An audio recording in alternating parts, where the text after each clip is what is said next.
Hi, everybody, and good morning. I'm Dave Chudowsky with your 3 News Now morning update.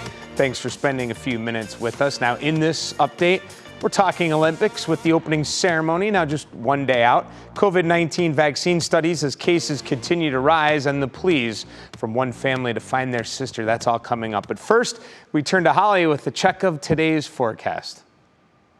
Dave, thanks so much. And as we look towards the rest of the afternoon, it's going to be that mix of clouds and sunshine and just so pleasant.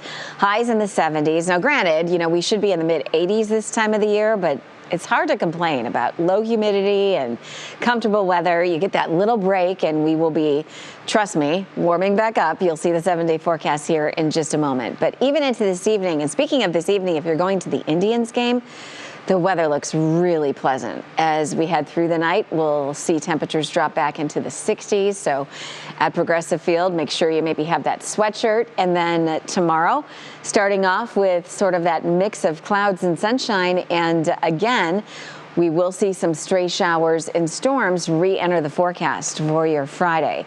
Stray, isolated being the key word. It's not going to be a washout, and we'll see some sunshine too. And it's also going to be a warmer day. And then as we get into Saturday, we see some scattered showers and storms early. And then it looks like we'll end up seeing more sunshine later. So it's going to be a lot of back and forth over the weekend. The moral of the story is you are going to get outside. A really just pleasant late July day today. Mid-70s.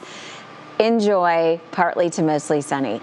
And then tomorrow, around 80. Again, there's that isolated shower or thunderstorm chance.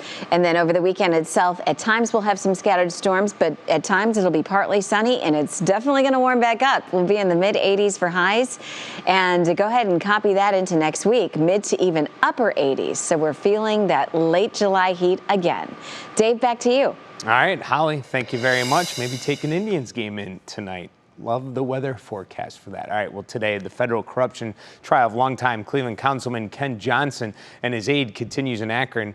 Wednesday in court, prosecutors argued Johnson lied, cheated, and manipulated people close to him to the tune of $150,000 of taxpayer money. Johnson's lawyers counted that, saying while the councilman did not keep good records, all of his efforts were for the benefit of his East Side ward.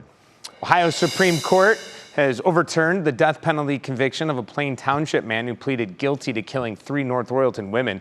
Court said a 3-judge panel in Cleveland failed to tell 49-year-old George Brinkman about his right to question witnesses during a plea hearing in November of 2018, but Brinkman will remain on death row despite the ruling. This morning, a local family is asking for your help to find this woman, 27-year-old Raja McQueen. The mom of 2 was last seen on Cleveland's east side. McQueen has not been seen or heard from since the week of June 20th. Loved ones held a news conference regarding her search yesterday on the corner of Rosa Parks Drive and Superior Avenue. McQueen, a mother of 2 young children, may possibly be driving a 2018 silver Nissan Sentra with the license plate JGH3953.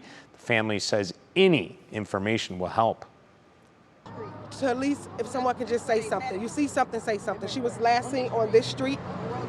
So, I understand, a lot of people don't but just please, she is a mom. She have 2 little boys, we just want my sister home. And like I said, me and my sisters, my brother, we're not going to stop looking for her.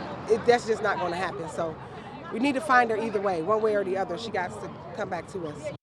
If you have any information about the whereabouts of Raja McQueen, please contact Detective Kevin Callahan of the Cleveland Division of Police at 216-623-3138. To politics now, President Joe Biden was in Cincinnati Wednesday to take part in a special town hall.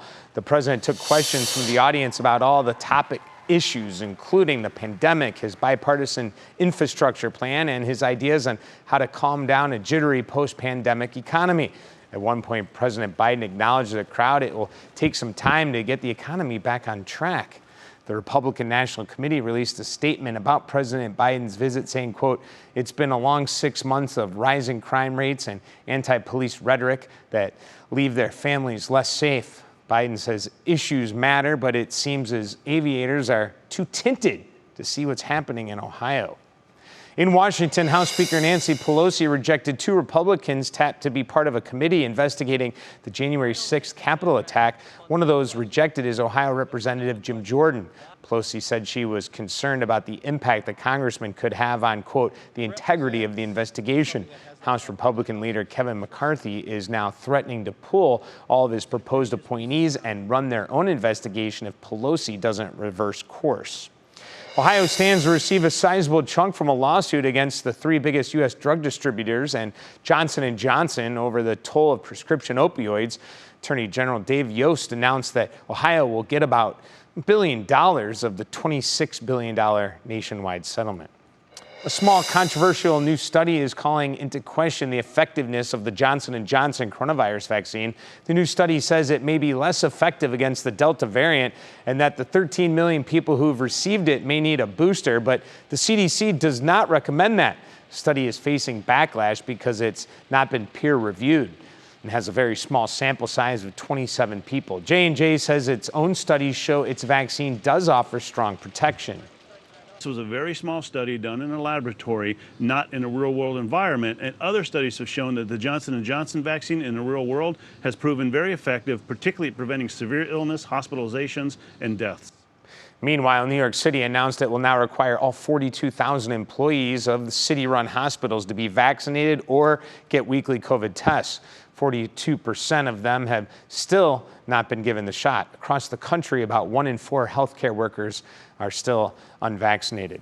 Well, Browns quarterback Baker Mayfield is talking vaccines. This just days after the NFL agreed to update their COVID-19 safety protocols for training camps and preseason games. During his annual youth camp at Gilmore Academy, Mayfield discussed the advantages of the COVID-19 shot for the Browns. So yeah, it definitely